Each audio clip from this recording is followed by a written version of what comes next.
Kami dari kelompok 3 akan mempresentasikan tentang menanya alasan diperlukan kajian Pancasila sebagai dasar negara dan menggali sumber yuridis, historis, sosiologis, dan politis tentang Pancasila sebagai dasar negara.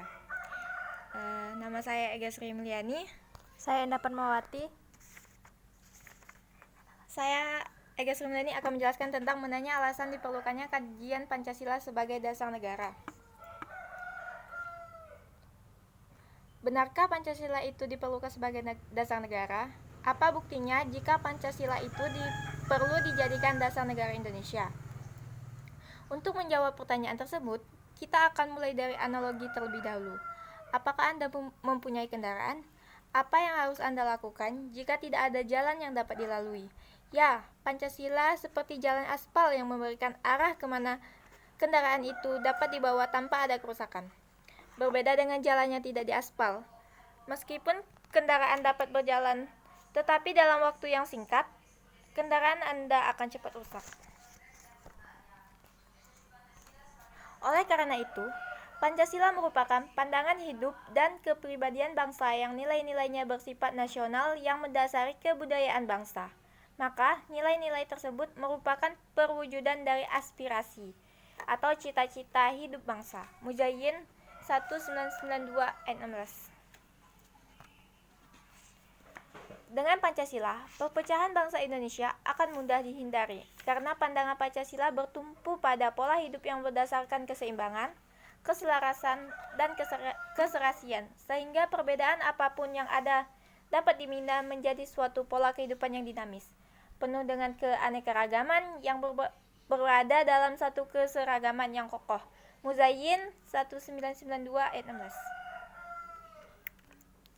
Dengan peraturan yang berlandaskan nilai-nilai Pancasila, maka perasaan adil dan tidak adil dapat diminimalkan. Hal tersebut dikarenakan Pancasila sebagai dasar negara menaungi dan memberikan gambaran yang jelas tentang peraturan tersebut berlaku untuk semua tanpa ada perlakuan diskriminatif bagi siapapun. Oleh karena itu, Pancasila memberikan arah tentang hukum harus menciptakan keadaan negara yang lebih baik dengan berlandaskan pada nilai-nilai ketuhanan, kemanusiaan, persatuan, kerakyatan, dan keadilan. Dengan demikian, diharapkan warga negara dapat memahami dan melaksanakan Pancasila dalam kehidupan sehari-hari. Dimulai dari kegiatan-kegiatan sederhana yang menggambarkan hadirnya nilai-nilai Pancasila tersebut dalam masyarakat. Misalnya saja, masyarakat selalu bahu-membahu dalam ikut berpartisipasi membersihkan lingkungan, saling menolong dan menjaga satu sama lain. Hal tersebut mengindikasikan bahwa nilai-nilai Pancasila telah terinternalisasi dalam kehidupan bermasyarakat. Lalu, bagaimana dengan pemerintah? Sebagai penyelenggaraan negara, mereka seharusnya lebih mengerti dan memahami nilai-nilai Pancasila dalam kehidupan kenegaraan. Mereka harus menjadi panutan bagi warga negara lain atau masyarakat luas meyakini bahwa Pancasila itu hadir dalam setiap hembusan napas bangsa ini. Demikian pula halnya dengan petugas pajak yang bertanggung jawab mengemban amanat untuk menghimpun dana bagi keberlangsungan pembangunan. Mereka harus mampu menjadi panutan bagi warga negara lain, terutama dalam hal kejujuran, sebagai pengejawantahan nilai-nilai Pancasila dari nilai ketuhanan, kemanusiaan, persatuan, musyawarah, dan keadilan. Nilai-nilainya hadir bukan hanya bagi mereka yang ada di perdesaan dengan keterbatasannya, melainkan juga orang-orang yang ada dalam pemerintahan yang notabene sebagai pemangku jabatan yang berwenang merumuskan kebijakan atas nama bersama. Hal tersebut sejalan dengan pokok pikiran keempat yang menuntut konsekuensi logis, yaitu Undang-Undang Dasar yang harus mengandung isi yang mewajibkan pemerintah dan lain-lain penyelenggara negara untuk memelihara budi pekerti, kemanusiaan yang luhur dan memegang teguh cita-cita moral rakyat yang luhur. Pokok pikiran ini juga mengandung pengertian takwa kepada Tuhan Yang Maha Esa dan pokok pikiran kemanusiaan yang adil dan beradab, sehingga mengandung maksud menjunjung tinggi hak asasi manusia yang luhur dan berbudi pekerti, kemanusiaan yang luhur. Pokok pikiran keempat, pembukaan Undang-Undang Dasar Negara Republik Indonesia tahun 1945 merupakan asas moral bangsa dan negara. Tahun 2010. Saya Indah Padmawati akan melanjutkan presentasi dari Ega Sri Mulyani tentang menggali sumber yuridis, historis, sosiologis, dan politis tentang Pancasila sebagai dasar negara. 1. Sumber yuridis Pancasila sebagai dasar negara. Secara yuridis ketatanegaraan, Pancasila merupakan dasar negara Republik Indonesia sebagaimana terdapat pada pembukaan Undang-Undang Dasar Negara Republik Indonesia tahun 1945 yang kelahirannya ditempat dalam proses kebangsaan Indonesia.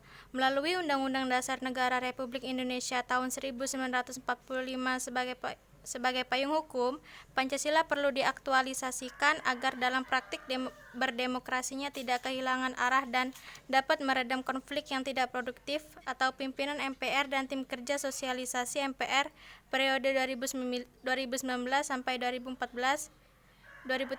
ayat 89.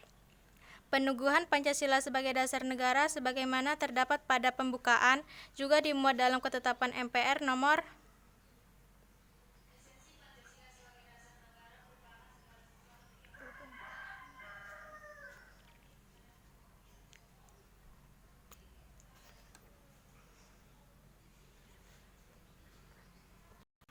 18 MPR 1998 tentang pencabutan ketetapan MPR nomor 2 MPR 1978 tentang pedoman penghayatan dan pengalaman Pancasila atau Eka Prasetya Pancakarsa dan ketetapan tentang penegasan Pancasila sebagai dasar negara. Meskipun status ketetapan MPR tersebut saat ini sudah masuk dalam kategori ketetapan MPR yang tidak perlu dilakukan tindakan hukum lebih lanjut, baik karena bersifat ain malik atau final, telah dicabut maupun telah selesai dilaksanakan pimpinan MPR dan tim kerja sosialisasi MPR periode tahun 2019 sampai 2013 ayat 90.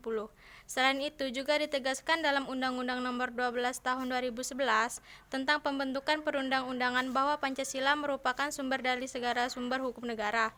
Penempatan Pancasila sebagai sumber dari segala sumber hukum negara yaitu sesuai dengan pembukaan Undang-Undang Dasar Negara Republik Indonesia tahun 1945 bahwa Pancasila ditempatkan sebagai dasar dan ideologi negara serta sekaligus dasar filosofis bangsa dan negara sehingga setiap materi muatan peraturan perundang-undangan tidak boleh bertentangan dengan nilai-nilai yang terkandung dalam Pancasila atau pimpinan MPR dan tim kerja sosialisasi MPR periode 2009, 2014, 2013, 90 sampai 91. Sekian presentasi dari kami. Kami mohon maaf atas kesalahan kata. Kami ucapkan terima kasih.